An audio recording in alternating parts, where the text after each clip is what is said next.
Jemaat yang dikasihi Tuhan Yesus Kristus, presbiter dan seluruh pelayan yang bertugas dalam ibadah ini mengucapkan selamat datang dan selamat beribadah. Ibadah hari ini merupakan respon atas kebaikan Tuhan dan kegembiraan memenuhi undangan Kristus yang memulihkan dunia. Kiranya ibadah ritual yang kita tekuni dalam ketaatan juga berdampak pada laku sosial yang kita jalani dalam kesetiaan. Dalam bulan Germasa GPIB, mari menghidupi iman yang membangun persahabatan dengan sesama dalam ketulusan, merangkul dalam kasih, bertumbuh dalam damai, dan bersama merawat Indonesia yang harmonis. Ibadah hari ini dilayani oleh Pendeta Meti Grace Nur Hakim Timomor STH, KMJ GPIB Getsemani Jember. Sebagai pelayan firman, beserta segenap pelayan yang bertugas. Jemaat Tuhan, mari berdiri menghadap Tuhan dan muliakan Dia dengan hati yang dibimbing hikmat, bukan oleh jerat yang mengikat. Marilah kita mempersembahkan hidup sebagai kesaksian kasih Allah yang membangun persaudaraan di tengah keberagaman.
Mari kita tabiskan ibadah kita.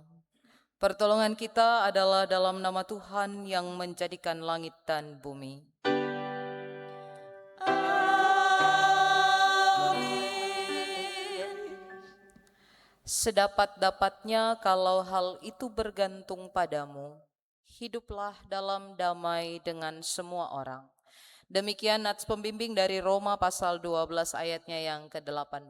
Terimalah salam, anugerah dan damai sejahtera melimpah atas kamu melalui pengenalan akan Allah dan akan Yesus Tuhan kita. Dan melimpah atasmu juga.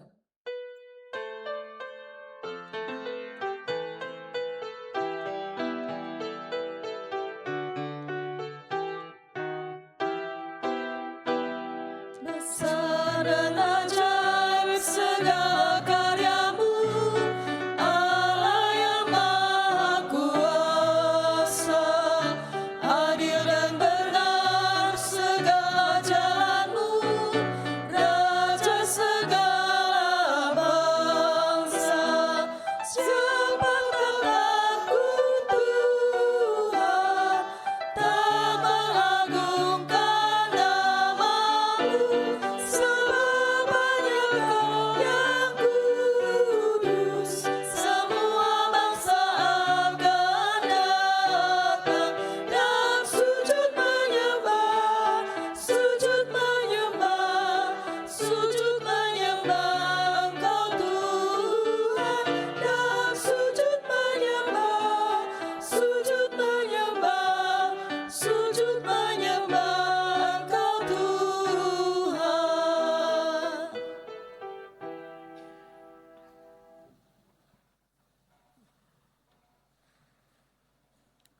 Jemaat Tuhan, dengan rasa sesal dan malu, dan dengan kerendahan hati, marilah mengaku akan dosa-dosa kita.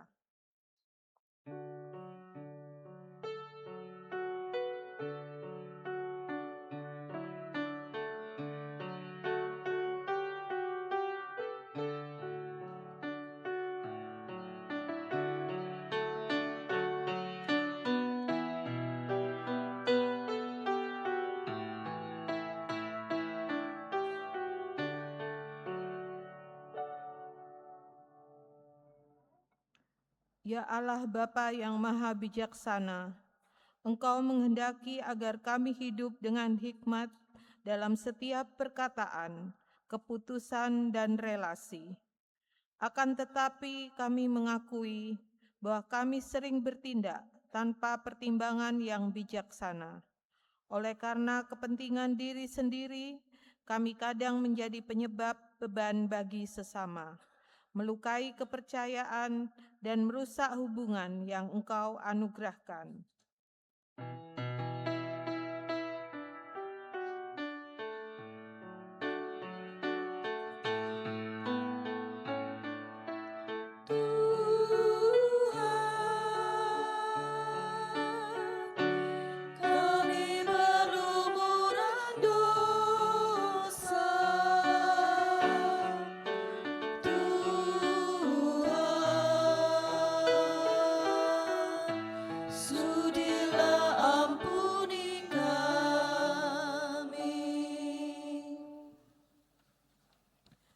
Ya Tuhan Yesus Kristus, Engkau datang membawa damai dan mempertemukan yang terpisah. Sayangnya kami masih mudah dikuasai prasangka, lebih cepat menghakimi daripada memahami, dan belum sungguh-sungguh membangun persaudaraan dengan mereka yang berbeda dari kami.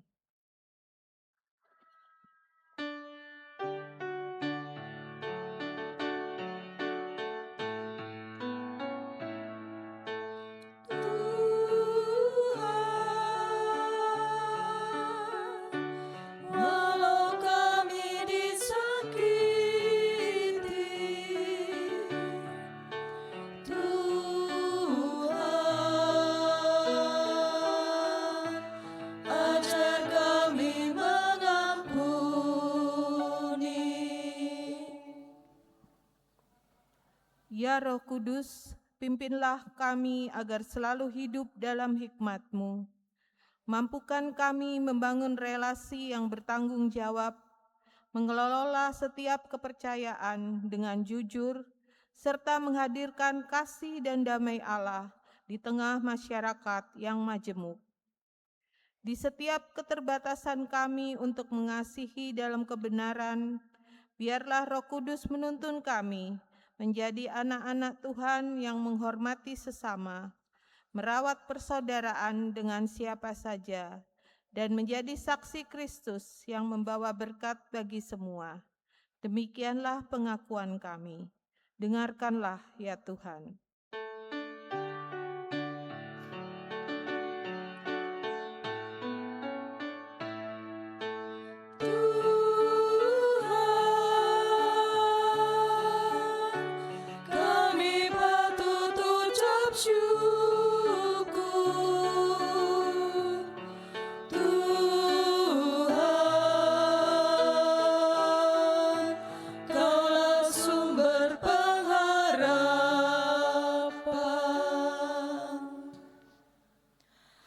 Kepada setiap orang yang telah mengaku dosa dan bertobat dalam kesungguhan, disampaikan berita anugerah pengampunan, seperti yang tertulis dalam kitab Yeremia, pasalnya yang ketiga ayatnya yang ke-8 yang menyatakan, Aku akan menahirkan mereka dari segala kesalahan dan dosa yang mereka lakukan terhadap aku.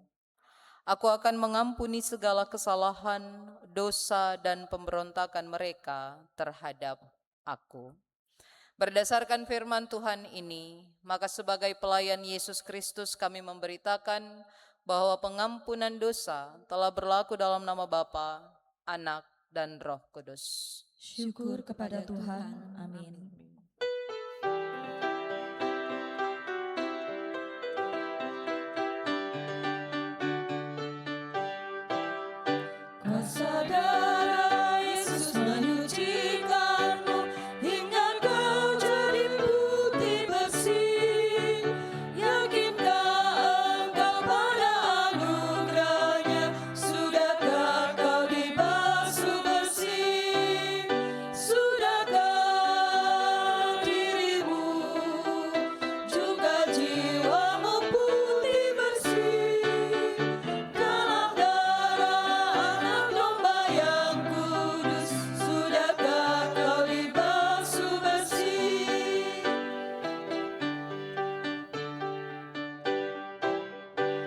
tanggalkan jubah dosa tercemar, hingga kau jadi putih bersih.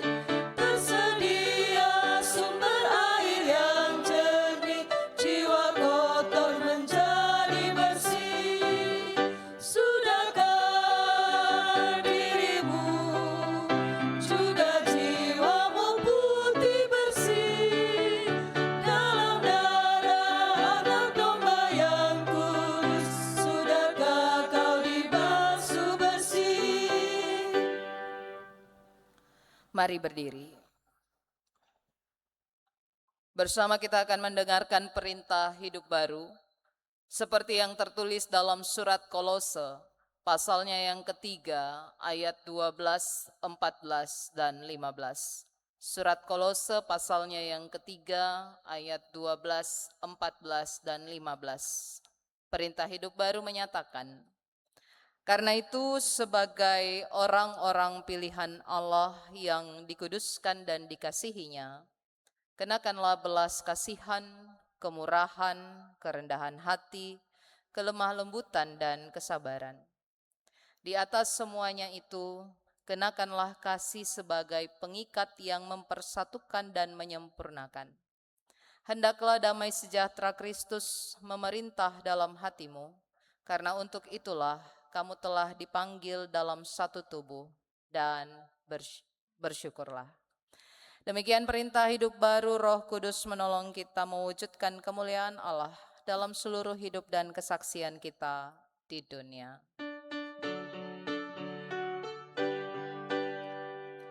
Kemuliaan bagi Allah di tempat yang maha tinggi, dan damai sejahtera di bumi di antara manusia yang berkenan kepadanya.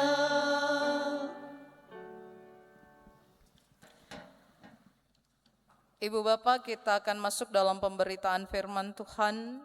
Mari sediakan bagian firman Tuhan yang akan kita baca dan renungkan dari kitab Amsal. Pasalnya yang ke-6, ayat 1 sampai dengan ayatnya yang ke-5. Kitab Amsal pasal 6, ayat 1 sampai dengan ayat 5. Sambil mempersiapkan hati untuk memasuki pemberitaan firman, Dangke Voice akan menyampaikan kesaksian pujian.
Terpuji nama Tuhan, Ibu Bapa. Bersama mari kita siapkan hati kita untuk masuk dalam pemberitaan firman. Mari berdoa mohon bimbingan Roh Kudus.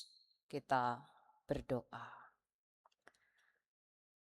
Sebagaimana lagu yang boleh dilantunkan. Yesus, Engkau sangat kami cintai. Kiranya itu bukan hanya sekedar kata, tetapi sungguh menjadi dasar kehidupan kami.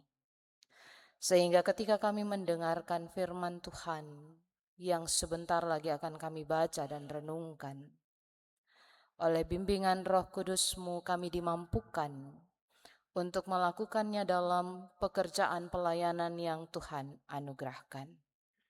Sehingga sepanjang hidup kami boleh menyatakan cinta kami kepada Tuhan melalui perbuatan, perkataan, pikiran, dan perilaku hidup kami. Sebab itu Tuhan Allah bersabdalah, kami telah sedia mendengar. Amin.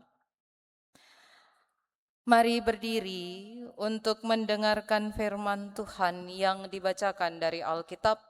Haleluya.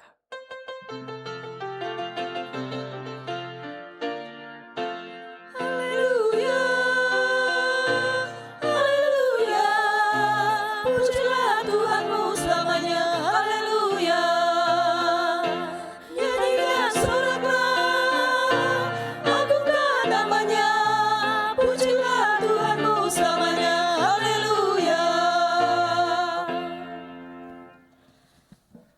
Bacaan Alkitab hari ini dari Amsal 6 ayat 1 sampai dengan 5 yang menyatakan, berbagai nasihat.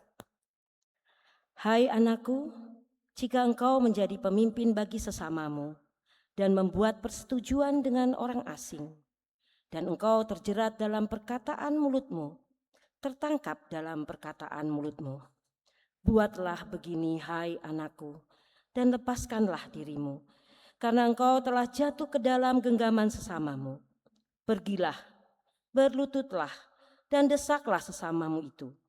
Janganlah membiarkan matamu tidur dan kelopak matamu mengantuk. Lepaskanlah dirimu seperti kijang dari tangkapan, seperti burung dari tangan pemikat. Demikian pembacaan Alkitab. Hendaklah firman Tuhan dengan segala kekayaannya menetap di dalam hatimu dan ucaplah syukur kepada Allah.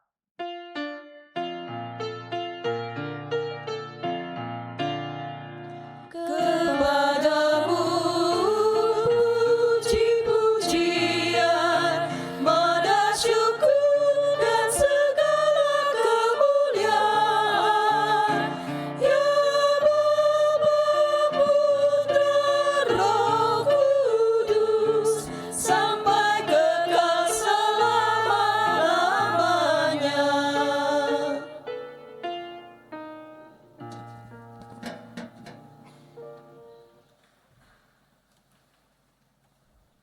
Selamat pagi Ibu Bapak Saudara. Selamat pagi. Hari ini saya mau ajak Ibu Bapak salah satu hal yang patut kita lakukan ketika Tuhan menganugerahkan berkat. Kalau Ibu Bapak diberi berkat sehat, itu harusnya ngapain? Bersyukur. Nah, syukur salah satunya ketika Ibu Bapak dan saya hadir bersama bisa dinyatakan lewat senyum. Bolehkah saling senyum kiri kanannya? Nggak perlu senyum model. Ya, mari senyum kiri kanan. Tapi jangan keluar sana lalu senyum-senyum sendiri tengah jalan ya. Nanti dikira orang gila. Kodong. Ya, Ibu Bapak terima kasih untuk meresponnya. Saya mau memperkenalkan diri, nama saya sudah ada di atas itu. Ya, Pendeta Meiti. Saya pernah satu kali pimpin di sini setelah saya peneguhan di Bukit Sion, Surabaya. Satu kali, habis itu saya tugas di Bandar Lampung, begitu. 2013 kalau nggak salah ingat, begitu kira-kira. Saya tugas sudah 1 tahun di Jember. Sebelumnya saya tugas di Tanjung Selor, Maranatha, Kalimantan Utara. Saya punya anak baru 1, Ibu Bapak, dan usianya hampir 3 tahun. Suami cuma 1, tidak akan tambah. Itu saja. Suami saya kalau orang kalau orang sini menyeberang disebut mu'alaf. Suami saya murtadin, Ibu Bapak, masuk ke sini. Bukan karena saya, tapi karena Tuhan. Ya, itu perkenalan singkatnya. Silakan main ke Jember. Ibu Bapak pasti tahu letaknya di mana gereja itu, pinggir jalan tentunya. Pinggir jalan utama, kalau mau arah Bondowoso bisa lewat situ. Begitu. Ya. Mengelola berkat agar tidak merugikan sesama. Ibu Bapak yang terkasih, tidak ada satu manusia pun yang tidak bersyukur kalau dia diberi berkat oleh Tuhan. Ya. Bohong kalau kita dapat sehat kita tidak bersyukur. Bohong kalau kita dapat pekerjaan kita tidak bersyukur. Toh?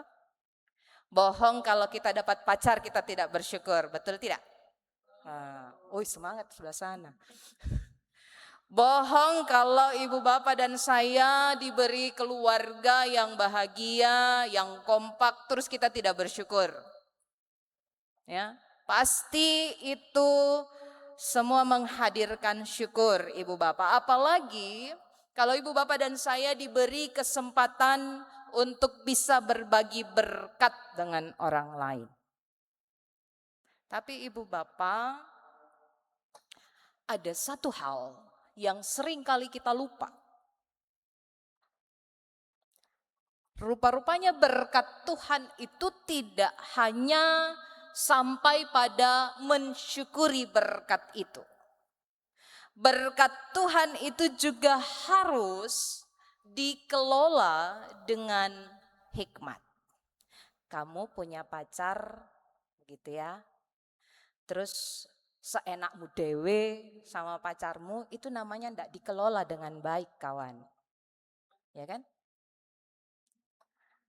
Kamu cari pacar tapi hanya untuk dipamer saja. Enggak diajak sharing Alkitab, enggak diajak berdoa, itu tidak dikelola dengan hikmat.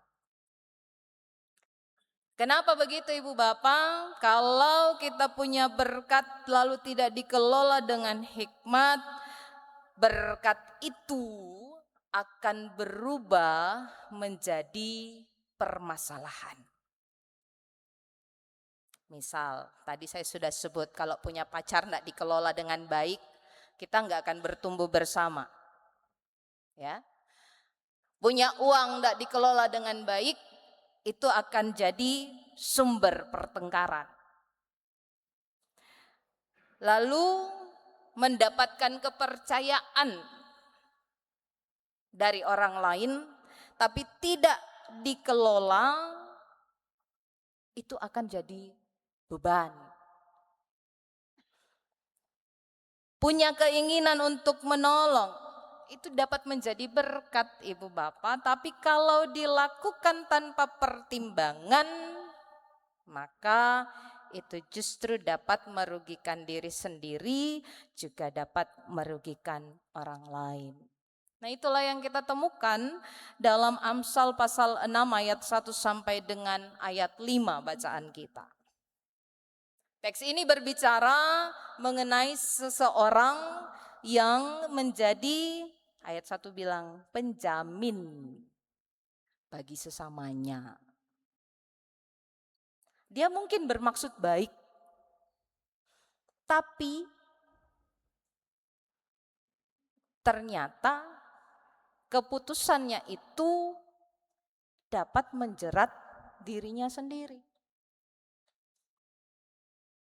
Karena itu, mari belajar dari firman Tuhan ini. Yang pertama, berkat itu harus disertai dengan pertimbangan. Di ayat 1 bacaan kita. Di situ menggambarkan seseorang yang menjadi penanggung bagi sesamanya dan memberikan jaminan kepada orang lain. Ibu bapak, pada zaman itu menjadi penanggung berarti seseorang itu bersedia mengatakan kurang lebih begini, kalau dia tidak mampu bayar, nanti saya yang bertanggung jawab. Sekilas tindakan seperti itu mulia ya ibu bapak. Ya nanti saya yang jamin bapak ini. Kalau dia nggak sanggup saya yang bayarin. Mulia ya? Mulia sekali keinginannya begitu. Tapi Amsal ini tidak langsung memuji tindakan tersebut. Justru di ayat 1 ini ada peringatan. Mengapa? Mengapa ada peringatan? Karena ibu bapak, niat baik itu tidak selalu menghasilkan akibat yang baik. Dan ini penting untuk kehidupan kita. Kadang-kadang kita berkata begini, saya kasihan sama dia, makanya tak tolong. Atau saya tidak enak tolak dia, karena dia baik sama saya, jadi saya terima aja jadi pacar, begitu.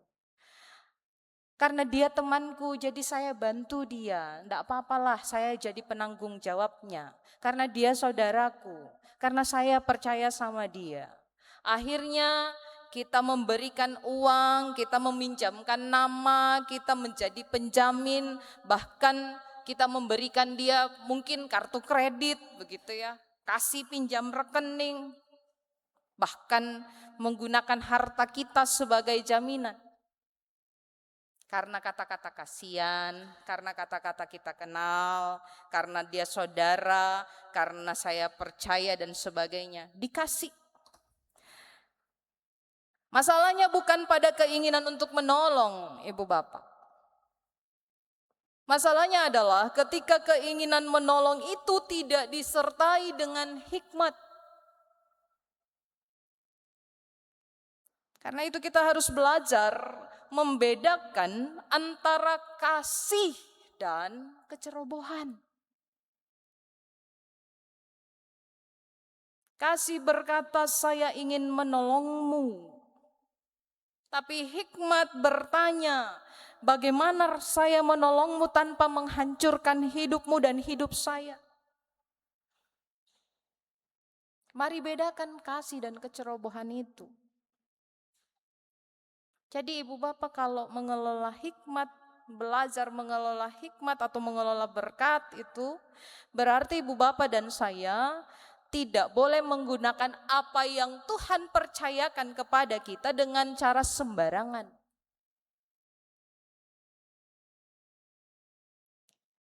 Salah satu contohnya buat anak muda, saya ke sana karena banyak anak muda di sana, di sini juga ada. Kalau dianugerahkan sehat sama Tuhan, biasanya anak mahasiswa, pekerja itu suka begadang. Jangankan mau kerja tugas, ibu bapak, main game. Ya, ada yang sampai senyum-senyum dorang sudah. Saya balik sini berarti. Ya, sehat, ya sehat, kuat. Tapi bukan dipakai untuk hal bijaksana. Tidak berhikmat dia mengelola sehatnya, akhirnya apa? Saya 40 ini kawan. Dulu saya suka begadang, apalagi kalau kerja tata ibadah. Rapelan saya suka bikin, 1 bulan satu hari saya kerja. Tapi saya sekarang kalau bikin seperti itu, saya begadang 1 hari, ibu bapak, saya tidur 3 hari. Kenapa? Badan saya udah jompo. Ternyata Tuhan ajar kita melalui firman Tuhan ini, kalau kamu dapat berkat, kelola itu. Jangan sembarangan. Itu yang pertama. Yang kedua, kita belajar dari ayat 2. Kita diingatkan bahwa mulut itu dapat membuat kita terikat. Ayat 2 bilang, engkau terjerat dalam perkataan mulutmu.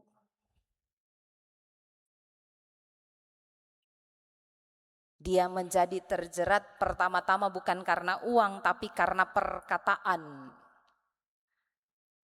Satu kalimat saya yang menjamin itu dapat menghasilkan kewajiban yang besar, Ibu Bapak. Nah, ini mengajarkan kita sesuatu yang sangat relevan.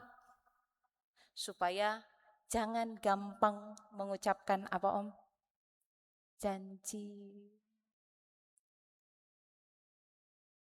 Jangan gampang ngucapin janji kalau nggak sanggup untuk bertanggung jawab. Ya, jangan lagunya apa?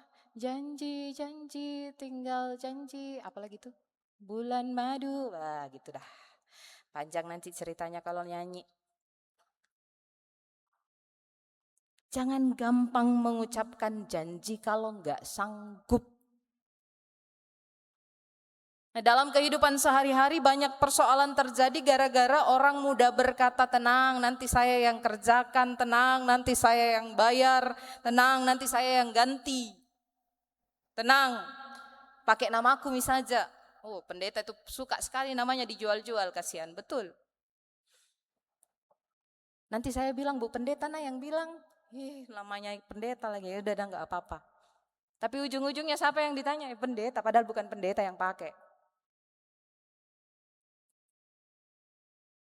Nanti saya jamin orang baik kok dia itu, aman aja aman. Tapi setelah masalahnya datang, orang yang berkata demikian mulai menghindar. Itu namanya tidak tepat janji toh. Akibatnya bukan hanya dirinya yang bermasalah, orang lain juga ikut dirugikan gara-gara gampang mitos, saya tahu orangnya. Karena itu Ibu Bapak, berkat berupa kemampuan berbicara pun itu harus dikelola. Sebab perkataan itu adalah berkat. Bagi orang percaya, mulut kita dipakai untuk mendatangkan berkat, bukan ngutuk orang, Ibu Bapak. Nama baik itu juga berkat. Kepercayaan orang sama kita itu juga berkat. Tapi kalau semua yang kita dapat itu menjadi sumber kerugian, apalagi digunakan tanpa tanggung jawab, maka dari sini orang percaya harus belajar. Jangan lebih cepat berbicara daripada berpikir dan berdoa. Perkataan itu berkat, ya. Nama baik itu berkat, ya. Kepercayaan orang itu berkat. Tapi dari ayat 2 ini Ibu Bapak dan saya diajar begini. Jangan lebih cepat bicara daripada berdoa dan berpikir, kawan. Jadi kalau mau bicara sesuatu itu Ibu Bapak doakan dulu, pikirkan dulu. Baru dikeluarkan. Jangan sampai sudah keluar bukan mi jadi berkat tapi jadi kutuk mi. No? Itu yang kedua. Yang ketiga, mari belajar dari ayat 3. Bahwa kerendahan hati itu berarti berani memperbaiki kesalahan.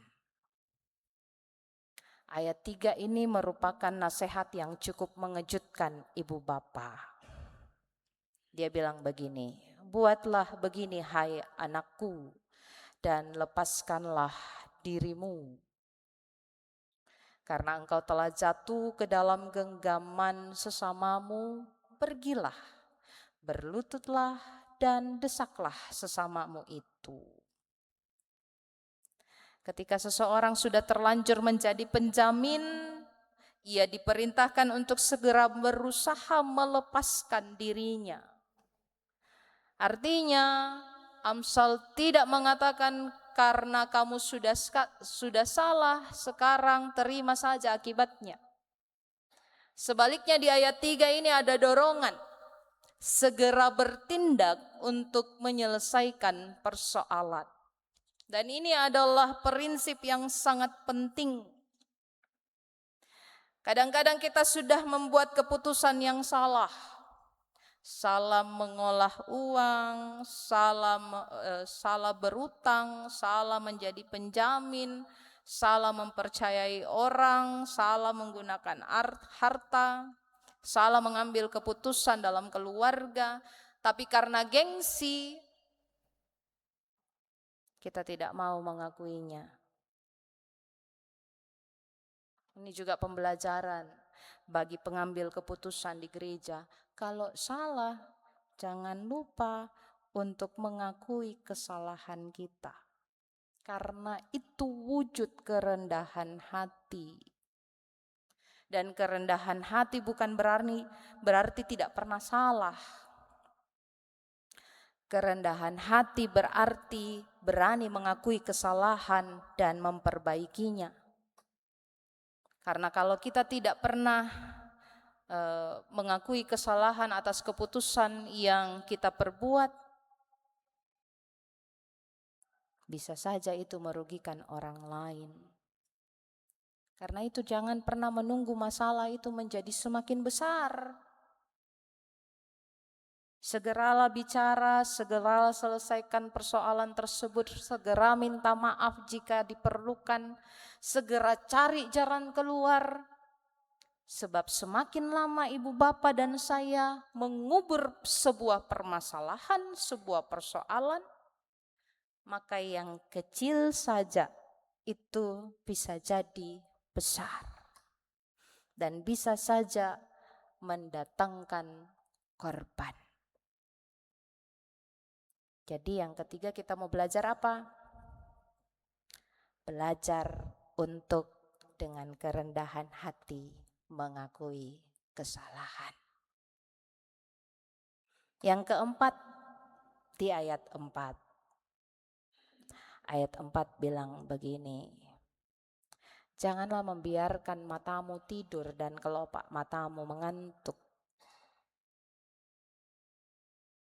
Jangan menunda menyelesaikan semuanya itu sampai kau tertidur. Begitu kira-kira bahasanya. Ini bahasa yang sangat kuat, ibu bapak. Maksudnya bukan bahwa kita harus benar-benar tidak tidur untuk selesaikan masalah, tidak. Artinya begini, kalau kau punya masalah, jangan kau santai-santai. Ketika kau punya tanggung jawab, jangan ongkang-ongkang kaki kalau dia belum selesai. Kerjakan, selesaikan. Sebab ada persoalan yang harus diselesaikan dan jangan pernah bilang nanti saja. Jangan tunda. Dalam kehidupan keluarga, gereja, pekerjaan, pelayanan, penundaan terhadap tanggung jawab itu seringkali memperbesar masalah. Misalnya, ketika kita memiliki tanggung jawab terhadap seseorang, jangan tunggu sampai orang tersebut kejar-kejar kita, tapi belajarlah bertanggung jawab. Di sini ada paduan suara jemaat, Bu. Ada pelatihnya. Di sini ada dia. Mana dia? Di mana?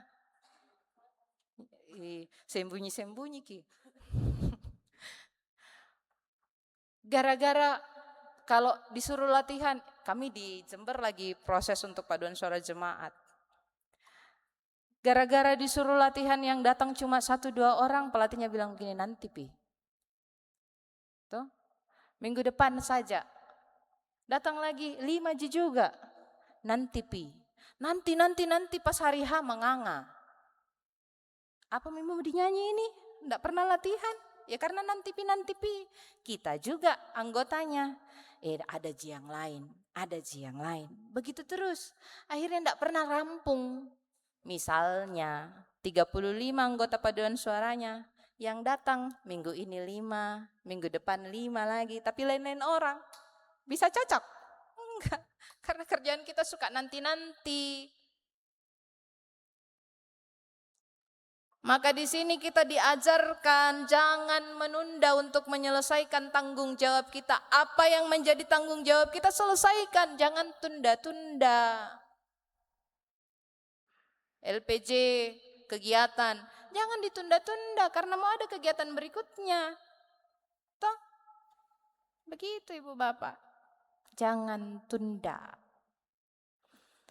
Karena orang Kristen itu bukan hanya dipanggil terima berkat, tapi kita juga dipanggil untuk mengelola kepercayaan itu dengan bertanggung jawab.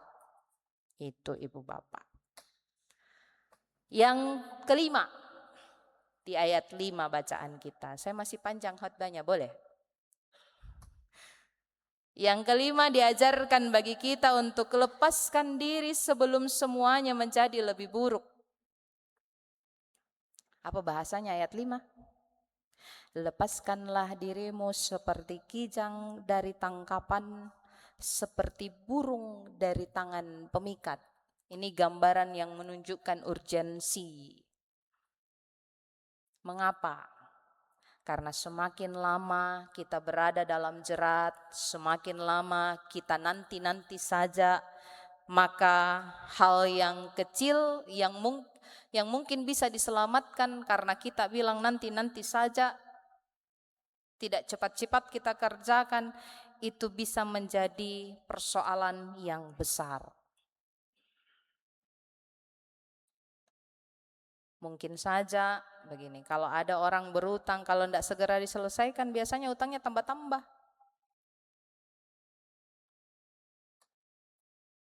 Kalau kita pernah janji tapi tidak ditepati, itu pasti bisa menghancurkan kepercayaan. Oh, saya tidak mau lagi sama bapak ini. Saya tidak mau lagi dia jadi ketua panitia. Kenapa? Lama sekali kerjanya. Cuma LPJ saja yang 2 minggu bisa dikerjakan. Salo dudu, orang Makassar bilang. Salo sekali nak kerja. Begitu. Jadinya tidak dipercaya. Gara-gara keputusannya salah dan terus dipertahankan, akibatnya merugi, tidak mau menyelesaikan dengan baik. Orang tidak lagi mau mengerjakan yang sama. Karena itu Ibu Bapak, hikmat Tuhan mengajarkan kita. Jangan tunggu sampai persoalan tersebut menjadi tidak terkendali. Kalau memang harus ngaku salah, ya ngaku salah. Kalau memang harus diperbaiki, ya perbaiki. Jangan tunggu sampai dia menjadi sesuatu yang tidak terkendali. Lalu Ibu Bapak, apa hubungannya dengan mengelola berkat? Ibu Bapak Saudara, Amsal ini memang secara tidak langsung berbicara tentang menjadi penjamin. Tetapi prinsipnya jauh lebih luas. Apapun yang Tuhan percayakan kepada ibu bapak dan saya adalah berkat yang harus ibu bapak dan saya kelola dengan hikmat. Kalau Tuhan anugerahkan kita uang, kelola dengan bijaksana. Kalau Tuhan memberikan kita pekerjaan, jangan gunakan penghasilannya secara sembarangan. Kalau Tuhan memberikan kita nama baik, jangan gunakan nama baik itu untuk menjamin sesuatu yang tidak kita pahami. Kalau Tuhan memberikan kita jabatan apapun itu, bahkan di gereja sekalipun, jangan pernah gunakan untuk menggantungkan diri dengan merugikan orang lain. Mentang-mentang korsek, ada korsek di sini. Ada ya? Mentang-mentang korsek enak udele. Mentang-mentang PHMJ, mentang-mentang ketua PKB, mentang-mentang ketua GP. Suka-sukanya mau bikin. Kalau Tuhan memberikan kita kemampuan, jabatan, gunakan itu untuk memuliakan Tuhan. Kalau Tuhan memberikan ibu bapak dan saya kesempatan, maka pakai hikmat di dalamnya. Sebab kadang-kadang kasih itu justru berkata, saya ingin membantu, tapi saya tidak dapat menjadi penjamin. Saya tidak dapat memenuhi permintaanmu, tapi saya tidak akan meninggalkanmu. Nah, itu baru dibilang kasih. Kita dapat berkat dari Tuhan, kita harus kelola dengan baik. Karena itu sebelum kita mengelola berkat, harus bertanya begini. Ibu bapak dapat berkat hari ini banyak toh, nafas, sehat, apalagi sukacita dan sebagainya. Pergunakan itu, kelola itu. Tapi dengan pertanyaan begini, sebelum mengelolanya, mari tanyakan. Ketika Anda, ibu bapak dan saya punya uang, punya pekerjaan, punya kesehatan dan sebagainya sebagai berkat, pertanyakan begini, apakah keputusan ini benar-benar akan menolong? Kalau saya kelola ini, benar-benarkah dia menolong orang lain, menolong sesama? Jangan bertanya begini, kalau punya sehat, terus tanyanya begini, saya mau apa dengan kesehatanku? Apa saya mau kerja lagi? Tapi pertanyakan, kira-kira kalau saya punya sehat, saya bisa bikin apa untuk Tuhan? Benar enggak saya akan menolong orang ini? Apakah tindakan saya benar-benar mendatangkan kebaikan dengan mengelola kesehatan saya ini? Ataukah tidak? Pertanyaan kedua, apakah keputusan ini dapat merugikan orang lain? Kalau mau tolong orang, kalau mau mengelola berkat, jangan hanya melihat kepentingan kita, lihat juga kepentingan keluarga, lihat juga kepentingan orang-orang di sekitar kita, yang juga akan ikut menanggung akibat dari keputusan kita. Yang ketiga pertanyaannya, ketika kita mau mengelola berkat, apakah keputusan ini sesuai dengan hikmat Tuhan? Karena tidak semua yang menguntungkan itu adalah benar. Tidak semua kesempatan itu harus diambil. Tidak semua permintaan itu harus dipenuhi, ibu bapak. Orang percaya itu dipanggil bukan hanya untuk menjadi orang baik,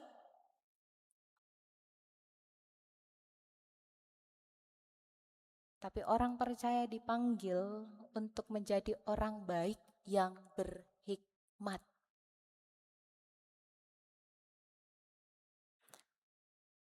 Berkat Tuhan itu adalah sesuatu yang indah, tapi berkat itu membutuhkan tanggung jawab.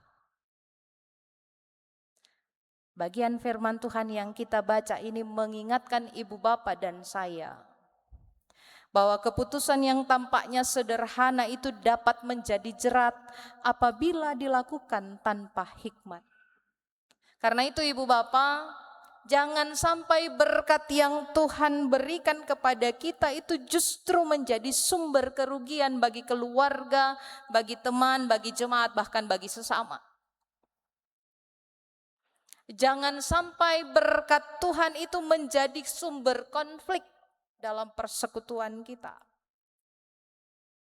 Jangan sampai berkat Tuhan itu menjadi sumber permasalahan dan menjadi kekecewaan. Dan jangan sampai keinginan baik kita itu justru menjadi orang lain semakin tidak bertanggung jawab.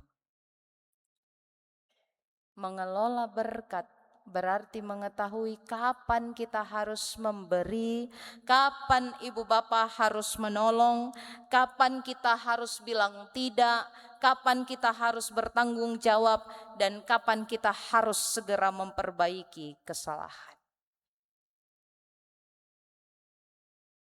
Yang Tuhan kehendaki bukan berapa banyak berkat yang ibu bapak dan saya terima.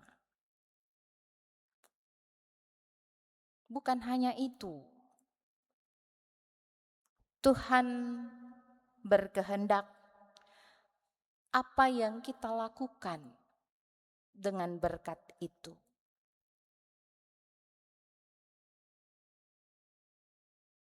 Kita bukan hanya orang yang diberkati, tapi kita juga adalah orang-orang yang diminta Tuhan untuk bijaksana dalam mengelola berkat. Sehingga apa yang Tuhan percayakan kepada ibu bapa dan saya, itu menjadi berkat bagi kehidupan dan tidak berubah menjadi jerat yang merugikan bagi sesama. Ingat baik-baik, kelola dengan hikmat Tuhan. Jangan kelola sesuai maumu dan mauku. Ya. Kelola dengan baik supaya ketika engkau diberkati, kamu pun menjadi berkat. Tuhan memampukan kita. Mari bersaat teduh.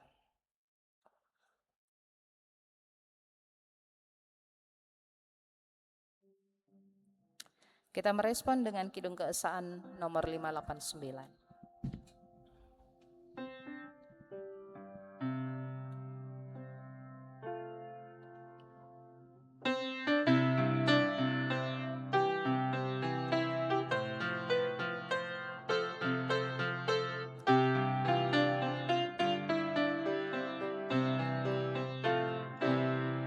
Ku beroleh berkat yang tak kunjung lenyap, yang tidak diberi dunia.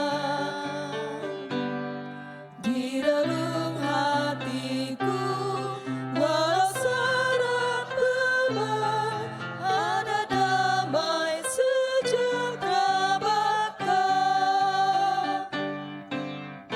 Yesus selalu tinggal serta, Ia di dalamku, ku dalamnya. Aku senantiasa menyertai-Mu, itulah janjinya kepadaku.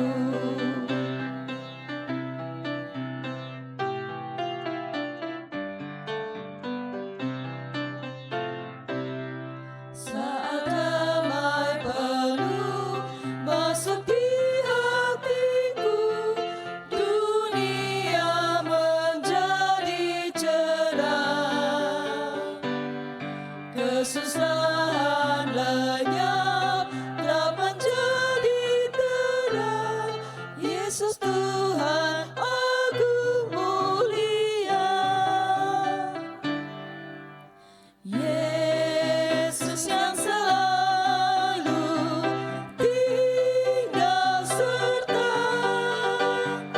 Ia di dalamku, ku dalamnya.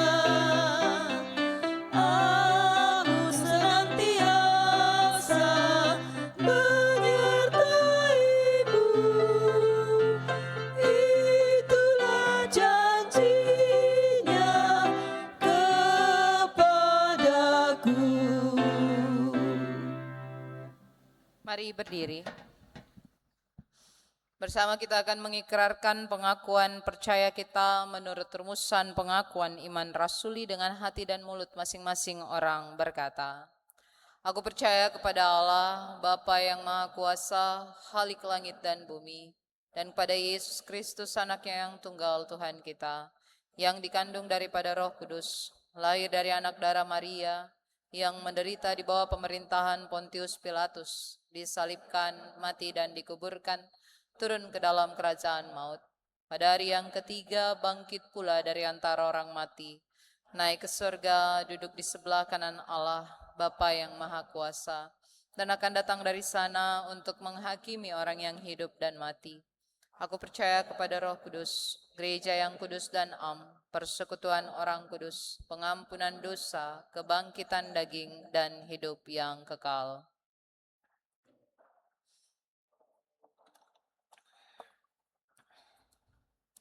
Mari berdoa.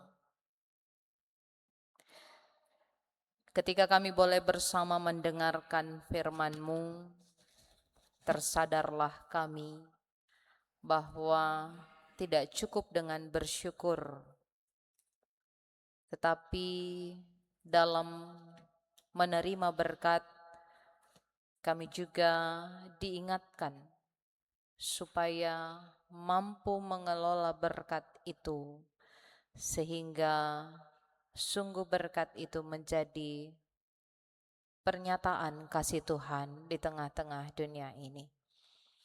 Karena itu Tuhan, dengan segala berkat yang kami peroleh, bimbinglah kami dengan Roh Kudus-Mu, agar dalam hikmat kami boleh mengelola segala berkat itu dan mendatangkan kebaikan. Dan setiap orang yang melihat kami boleh mengaku percaya dan juga menerima serta merasakan kasih Tuhan. Biarlah firman ini berlaku dalam perjalanan kehidupan kami, tidak hanya secara pribadi, tapi juga di tengah-tengah pelayanan kami. Biarlah Tuhan, kasih sayang-Mu memampukan kami untuk terus menjadi berkat karena kami mengelolanya dalam hikmat. Kami berdoa ya Tuhan untuk kehidupan persekutuan kami, gereja-gereja-Mu, anak-anak Tuhan yang dihimpunkan dalam persekutuan. Secara khusus kami berdoa untuk GPIB yang tersebar di 26 provinsi, di 25 mupel. Engkau menghadirkan kami di berbagai tempat di negara ini. Bukan sebuah kebetulan, tetapi Engkau menghendaki kami untuk terus menyatakan kehendak Tuhan dalam pelayanan kami. Karena itu, secara khusus bagi Jemaat Bukit Saitun Surabaya, mampukan para presbiter-Mu, diaken, penatua, pendeta, dalam mereka menjalankan pelayanan bersama dengan unit misioner, BPPJ, dan fungsionaris PHMJ yang ada. Biarlah dengan kesehatian semua boleh dilakukan dan dikelola dengan baik hanya untuk kemuliaan nama Tuhan. Berkati secara khusus Bapak Pendeta Ronald Marbun sebagai Ketua Majelis Jemaat. Mampukan ia mengelola kehidupan persekutuan ini bersama dengan segenap jemaat-Mu, sehingga persekutuan ini boleh bertumbuh dan boleh hadir sebagai sebuah kesaksian akan kebaikan Tuhan. Kami berdoa juga Tuhan untuk kekasih-kekasih kami, mereka yang sudah lanjut usia, anak-anak, remaja, pemuda, para janda, duda, anak yatim piatu, mereka yang berduka. Tuhan kiranya memampukan kami sebagai persekutuan untuk boleh menopang, untuk boleh menjatakan kasih Tuhan menjadi saluran berkat penguat bagi mereka. Sehingga dalam masa lanjut usia ada sukacita yang diperoleh, ada semangat yang didapatkan dalam persekutuan ini untuk terus menjadi teladan. Bagi anak-anak kami, ketika persekutuan ini boleh menghadirkan cinta kasih, mereka boleh bertumbuh menjadi anak-anak yang terus memuliakan Tuhan dalam kehidupan mereka. Mereka tetap mengandalkan Tuhan dalam pendidikan mereka. Bagi kekasih-kekasih kami yang saat ini bergumul untuk mencari pekerjaan, mencari pasangan hidup yang bergumul dengan kerinduan untuk memiliki keturunan, kiranya juga Tuhan sendengkan telinga untuk setiap pergumulan yang disampaikan melalui doa. Terlebih khusus kami berdoa untuk kekasih-kekasih kami yang sedang masa pemulihan, baik itu yang ada di rumah maupun di rumah sakit. Kami membawa dalam kasih Ibu Lita Mira, Bapak Yohanes Mulyono, Saudara Tesalonika, Ibu Pujiastuti, Ibu Maria, Bapak Leksi Lapian, Ibu Magdalena Tomasua. Mereka membutuhkan perpanjangan tangan Tuhan untuk kesembuhan. Karena itu perhatikan dan juga perhitungkan iman percaya kami yang mendoakan mereka, sehingga mereka juga boleh mendapatkan lawatan Tuhan. Kami berdoa untuk tiap keluarga di masing-masing sektor yang ada. Kami membawa dalam kasih Ibu Maria, keluarga Meike Sumampo, keluarga Silvi Wowiling. Dalam gumul juang mereka di tengah-tengah persekutuan, kiranya keluarga-keluarga ini boleh tetap berpengharapan hanya kepadamu. Bagi kekasih-kekasih kami, diaken penatua yang ada di tiap sektor, kami membawa secara khusus Bapak David Niki Julu, Bapak Immanuel Sauhuka, dan Bapak Alberto Aden. Dalam pelayanan sebagai diaken penatua, Engkau beri senantiasa sukacita, juga ketulusan dalam mereka berpelayanan, sehingga itu juga boleh menjadi penyemangat bagi rekan-rekan lain dalam melakukan tugas tanggung jawab pelayanan ini. Kami juga berdoa untuk pemerintah bangsa dan negara kami, terlebih khusus bagi Provinsi Jawa Timur, Kota Surabaya. Kiranya Tuhan hadirkan para pemimpin yang bijaksana, mampukan mereka dalam setiap keputusan boleh diambil dengan hikmat Tuhan, dan mereka boleh mendatangkan damai sejahtera. TNI Polri dalam mereka menjaga stabilitas keamanan, Tuhan juga berkenan. Secara khusus kami berdoa untuk daerah Manggarai, NTT yang saat ini masih diliputi gempa. Kami memohon kiranya Tuhan memampukan kami untuk boleh jadi berkat juga bagi mereka. Pelayanan kami sepanjang sepekan, kami juga memohon kasih sayang Tuhan di dalamnya. Kami juga bersyukur bersama untuk kebaikan Tuhan dalam perjalanan kehidupan kami, baik itu usaha kerja yang Tuhan berkati, juga pertambahan usia, baik itu kelahiran maupun perkawinan yang Tuhan hadirkan. Biar semua itu boleh kami nyatakan lewat syukur, sebab Tuhan menghendaki kami mengucap syukur dalam segala hal. Dan kiranya itu juga boleh mewarnai sepanjang minggu ini dalam kami beraktivitas. Ini doa kami Tuhan, dalam pengasihan-Mu kami memohon. Peliharalah kami dalam kasih Yesus Kristus yang adalah Tuhan dan Juru Selamat kami, yang telah mengajarkan kami berdoa. Bapa kami yang di surga, dikuduskanlah nama-Mu, datanglah kerajaan-Mu, jadilah kehendak-Mu di bumi seperti di surga. Berikanlah kami pada hari ini makanan kami yang secukupnya, dan ampunilah kami akan kesalahan kami, seperti kami juga mengampuni orang yang bersalah kepada kami. Dan janganlah membawa kami ke dalam pencobaan, tetapi lepaskanlah kami dari yang jahat.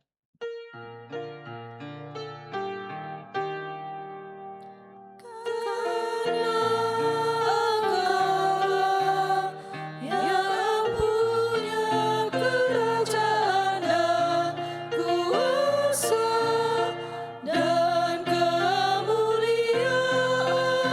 sampai selama-lamanya. Amin. Danke Voice akan menyampaikan kesaksian pujiannya.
Terima kasih atas kesaksian pujiannya. Tuhan Yesus memberkati.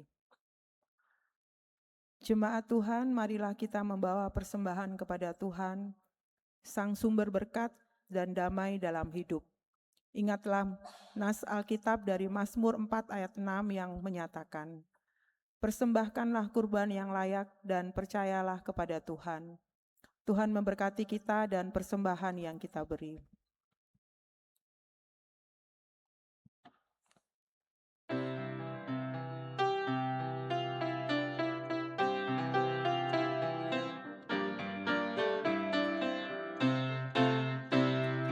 Bukan karena upahmu dan bukan karena kebajikan hidupmu, bukan persembahanmu dan bukan pula hasil perjuanganmu. Allah mengampuni kesalahan umatnya oleh karena kemurahannya. Melalui pengorbanan putra tunggalnya, ditebusnya dosa manusia. Bersyukur, hai bersyukur, kemurahannya pujilah. Bersyukur, hai bersyukur, selamanya.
bersyukur selamanya.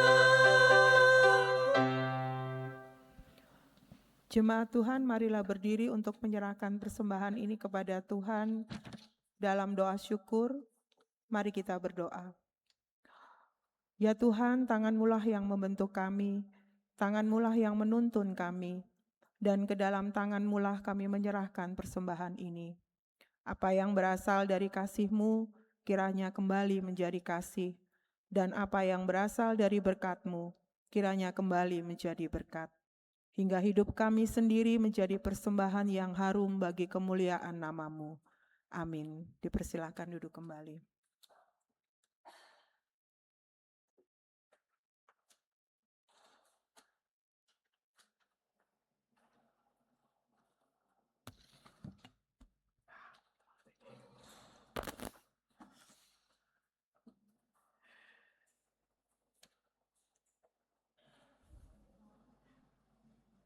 Dalam rangka pengutusan untuk kegiatan dan informasi dalam sepekan, akan disampaikan beberapa pokok warta jemaat. Namun sebelumnya, Majelis Jemaat GPIB Jemaat Bukit Zaitun Surabaya mengucapkan terima kasih kepada Ibu Pendeta Meti Grace Nur Hakim Timomor STH, KMJ GPIB Getsemani Jember, yang telah melayani di GPIB Jemaat Bukit Zaitun Surabaya di Gereja Wisma Mukti pukul 9 pada pagi hari ini. Kiranya Tuhan Yesus senantiasa memberkati dalam pelayanan dan keluarga. Ucapan terima kasih juga bagi vokal grup Dangke Voice yang juga telah melayani dalam ibadah pada minggu pagi ini. Kiranya Tuhan Yesus senantiasa memberkati pelayanan saudara.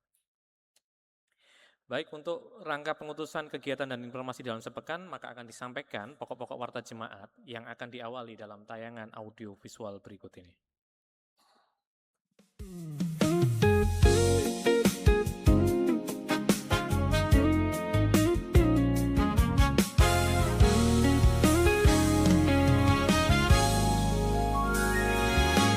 Bless the Lord, oh my soul, oh my soul.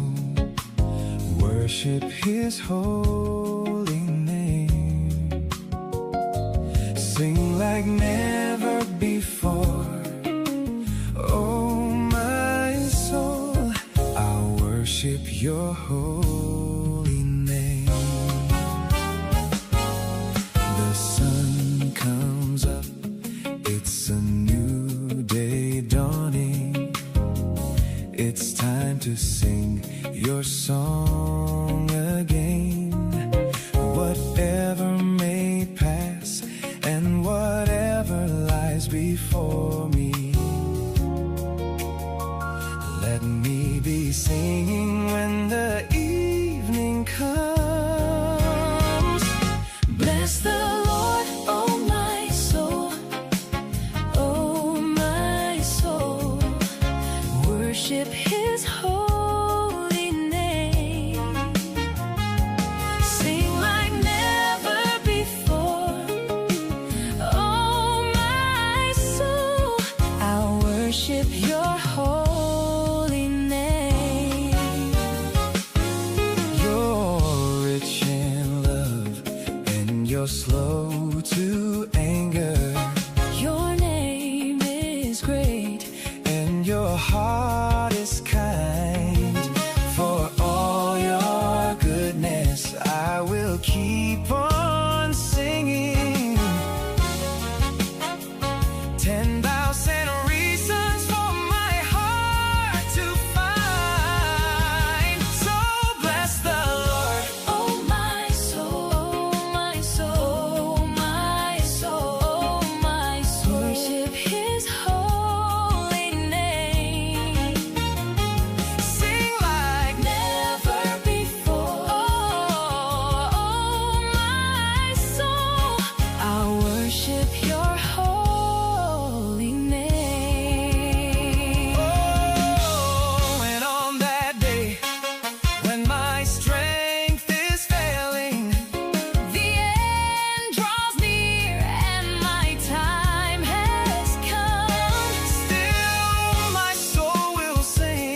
raja.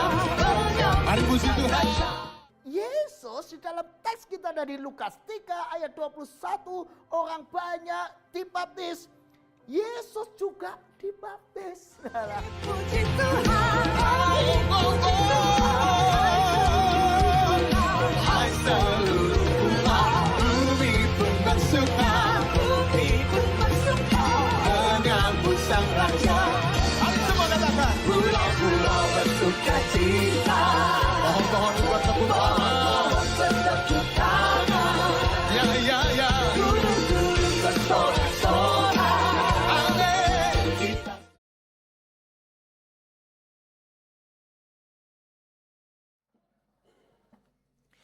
Bapak Ibu terkasih, beberapa pokok warta yang perlu kami sampaikan kembali. Akan dilaksanakan ibadah keluarga dan pengucapan syukur dari keluarga Nyonya Lise Yuliana Lengkong Pandelaki yang akan diadakan pada hari Rabu tanggal 26 Agustus 2026 pukul 19.00 waktu Indonesia bagian Barat bertempat di Gereja Getsemani. Mohon kehadiran seluruh jemaat dalam ibadah tersebut di atas dan warta ini sebagai undangan. Kemudian berikutnya pelayanan kesehatan. Pelayanan kesehatan akan dilaksanakan pada hari Minggu 23 Agustus 2026 setelah ibadah Minggu pada pagi hari ini di Gazebo Gereja Wisma Mukti. Berikutnya bagi kegiatan satu hati menopang pentahbisan dan pengutusan pendeta dalam rangka mendukung dana pentahbisan dan pengutusan Pikaris Nayoan Yeskiel Pinontoan STHMM sebagai bagian dari program kerja GPIB Bukit Zaitun 2026-2027. Ada kebutuhan dana total sekitar 40 juta yang sudah terkumpul 14 juta sekian dan masih dibutuhkan 25 juta sekian. Mohon partisipasi dari warga jemaat. Jumlah kehadiran jemaat pada pagi hari ini pria 46, wanita 60, totalnya 106. Demikian warta jemaat minggu ini. Apabila membutuhkan informasi yang lebih detail, maka bisa men-scan barcode yang ada di kursi-kursi jemaat. Di situ ada warta jemaat. Dan jika ada hal yang kurang jelas, dapat menghubungi kantor majelis jemaat pada setiap hari dan jam kerja. Selamat hari Minggu, Tuhan Yesus memberkati.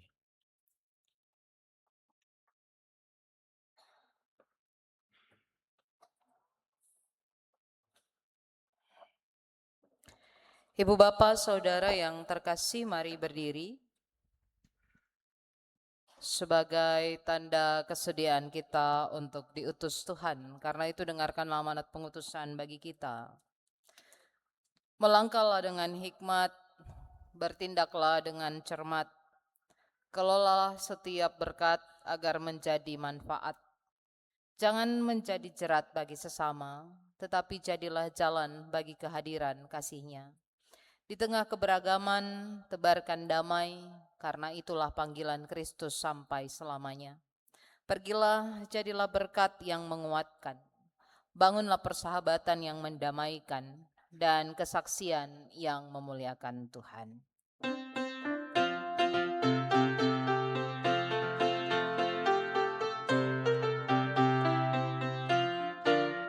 Utuslah kami masuk dalam dunia ini, menjadi saksi bagi kerajaan-Mu, membawa damai dan terang-Mu yang abadi, menabur kasih bagi dunia yang resah. Utuslah kami jadi saksi yang setia, membawa kabar sukacita yang abadi, supaya dunia mengaku dan percaya Engkaulah Yesus.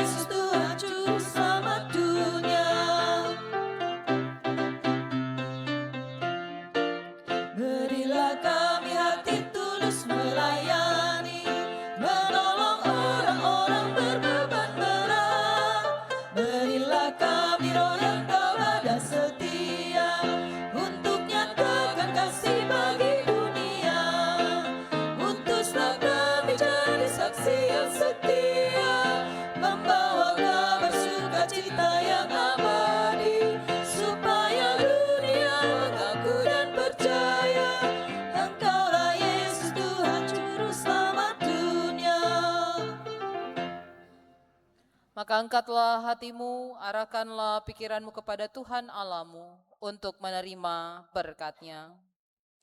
Tuhan memberkati engkau dan melindungi engkau. Tuhan menyinari engkau dengan wajah-Nya dan memberi engkau kasih karunia. Tuhan menghadapkan wajah-Nya kepadamu dan memberi engkau damai sejahtera.